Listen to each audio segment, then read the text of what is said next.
Dis daarom baie sleg as mense van jou sleg praat. Maar hoeveel van ons het nie al van ander mense gepraat wanneer ons nie moes praat nie, wanneer mense goeders doen waarvan ons nie hou nie of waarmee ons nie saamstem nie, dan het ons altyd ietsie te sê. Hoeveel van julle wat dalk nou jy kyk, weet daar's ons iemand wat jy nou na kyk of jy sien hulle op Facebook of Instagram, miskien ken julle en dan doen hulle iets waarvan jy nie hou nie, of daar's 'n jaloesie, hulle doen iets wat jy eintlik wou gedoen het, en dan het jy iets te sê man, dan laat weet jy sommer, jy nou gesien wat daai ou nou weer gemaak het, kan jy nou glo, dan grens dit nou so lekker aan skinder, maar ek wil vir jou iets lees in Numeri 12, en ek wil dit vir jou in Engels lees, waar Moses en Miriam en Aaron ingeroep word in die tabernakel, God wil met hulle praat, want hulle het aangejaag, Miriam en Aaron het aangepraat.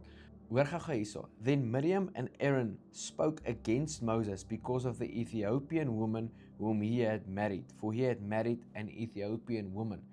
Nou, hierso het Miriam en Aaron praat nou met mekaar teen Moses, want hy het 'n Ethiopiese vrou getrou. En weet, in die konteks van Suid-Afrika, waar daar soveel rasisme is, en die ouens noem hulle self kinders van die Here, hoeveel mense praat teen ander ouens, wat hulle trou met mense, wat jy nie gedink het jy mee sal trou nie. Jy keer dit nou nie goed nie, nou het jy ietsie te sê oor dit. Of iemand doen iets, nee, jy keer dit nie goed nie, nou het jy weer ietsie te sê oor dit. En hulle het hierso in hierdie konteks gepraat van Moses se vrou.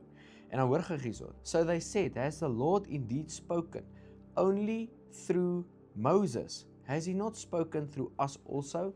And the Lord heard it.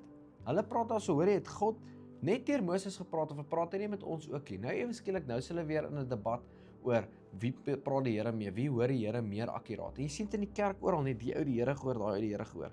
Dan sê die Bybel, now the man Moses was very humble, more than all men who were on the face of the earth. And suddenly the Lord said to Moses, Aaron and Miriam, come out, you three, to the tabernacle of meeting. So the three came out. Then the Lord came down in a pillar. Kan jy dink, hier staan jy in die tabernakel, God roep julle en jy is in die moeilikheid. Hoof het gepraat, kom hoofkantoor toe. Jy gaan in die moeilikheid wees, en dan kom hy in 'n pilaar, wolkpilaar af, die God van hemel en aarde. En dan chat hy met julle en hoor gou wat sê hy vir hulle. Hy sê, hear my words. If there is a prophet among you, I, the Lord, make myself known to him in a vision. I speak to him in a dream. Hy sê, not so with Moses my servant. Hy sê, hoor hierso, ek het met julle gepraat, as 'n profeet tussen julle is, ek praat met hulle in 'n visie, en ek praat met hulle in 'n droom, maar nie met Moses nie. Dan sê hy, he is faithful in all my house.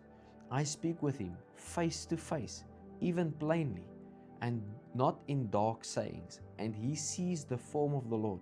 Why then were you not afraid to speak against my servant Moses? God kom af, kan jy dink?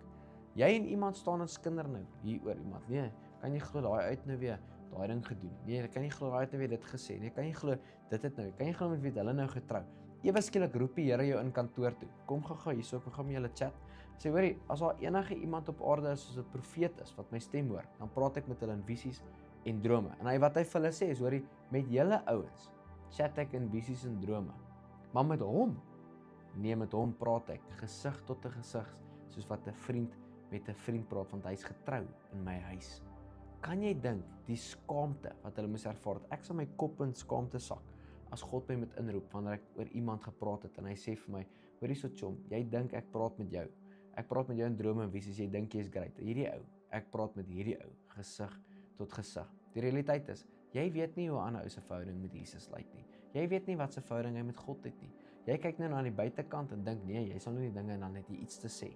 Maar wat as God jou met inroep kantoor toe en dan sê hy vir jou, hoorie, jy dink jy's great, jy gaan kerk toe, jy saai 'n saad, jy sing 'n liedjie, ou preek 'n bietjie, skiet 'n tikkie en dan gaan jy huis toe en jy lees dan jou Bybel so 3 versies in die aand, bid dan so 10 minute in die oggend. Maar hierdie ou, as ek in hierdie ou in 'n gesprek inkom, dan kyk ek en hy mekaar in die oë, gesig tot gesig soos 'n vriend vir 'n vriend, want hy's getrou in alles wat hy doen. Nou het jy iets te sê. En dan vra God, hoekom was jy nie bang om teen hom te praat nie? Jy moet vrees om teen mense te praat. Hoekom? Want elke persoon is in die beeld en gelykenis van God geskape. Wanneer jy teen mense praat, praat jy teen God. God se geliefde kinders. En ek wil jou vandag aanmoedig, as jy enigstens teen mense gepraat het, om God vandag vergifnis te vra. En dan nooit weer oor mense te praat. As iemand weer inkom, sê jy nou weer, nee, ek is nie deel van die gesprek nie. Sorry, ek vrees God. Maar weet jy wat het gebeur net nadat hy met hom gepraat het? Slat hy vir Miriam met malaats, met hulle uit die kamp uitsit. Mag sy nie terugkom voordat sy nie haar tyd gedoen het nie. Jy wil nie in God se slegte boekies wees. want jy praat teen sy mense nie. Vader, ek dank U in die naam van Jesus vandag. Enige plek waar ek teen iemand gepraat het, van iemand gepraat het, wat ek in 'n kring gestaan het, waar iemand gespot het of geskinder het oor iets, of waar iemand iets gedoen het wat ek nou nie meer saamstem nie, vra ek Here dat U my sal vergewe. Vandag skoon was. Here, U woord sê as ons vergifnis vra, dan was U ons skoon vir al ongeregtighede en U maak ons nuut, skoon en vergewe ons. En ek prys U vandag daarvoor in Jesus se naam.